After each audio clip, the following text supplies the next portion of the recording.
Hey there, and welcome to This Explainer. Today, we're diving into something absolutely fascinating, the intersection where ancient storytelling meets modern viral algorithms. If you've ever wondered how creators use centuries-old structures to just hijack our super-fast digital attention spans, well, you're in exactly the right place. We're going to deconstruct a viral script, literally second by second, to see exactly how the magic works.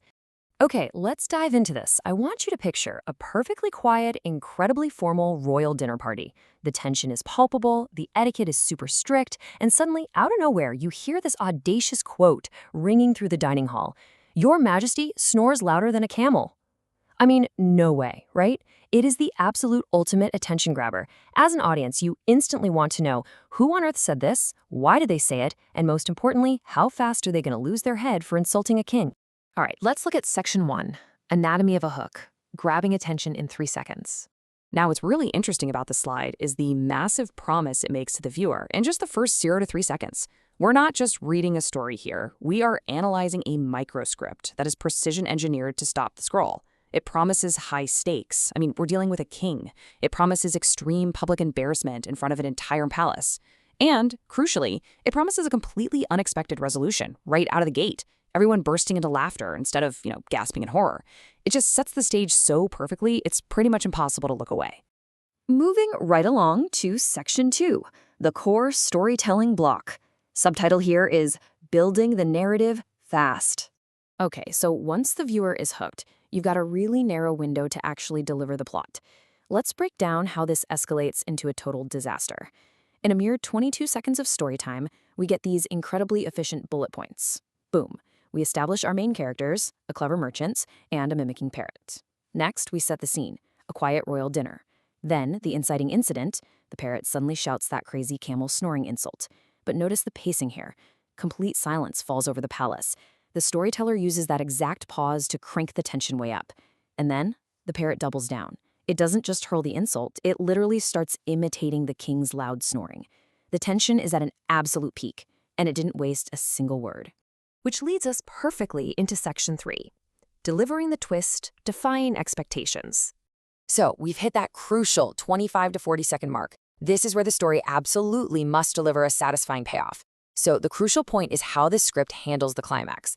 In almost any ancient tale involving royalty, we'd expect a public insult of this magnitude to end terribly, right?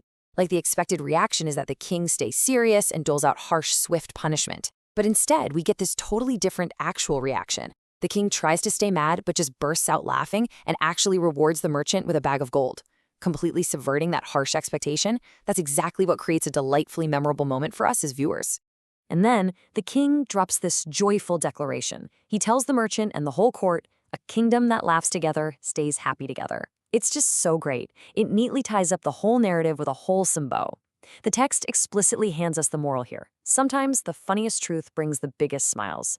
It's a remarkably complete narrative arc. You've got setup, conflict, climax, and moral resolution, all of it executed in under a minute. Next up, section 4, the blueprint of viral storytelling. Ancient fables meet modern timestamps. And this brilliantly illustrates the whole point. Let's zoom out from the fable itself and look at the actual architecture of the script. Here is the exact timeline we've been walking through.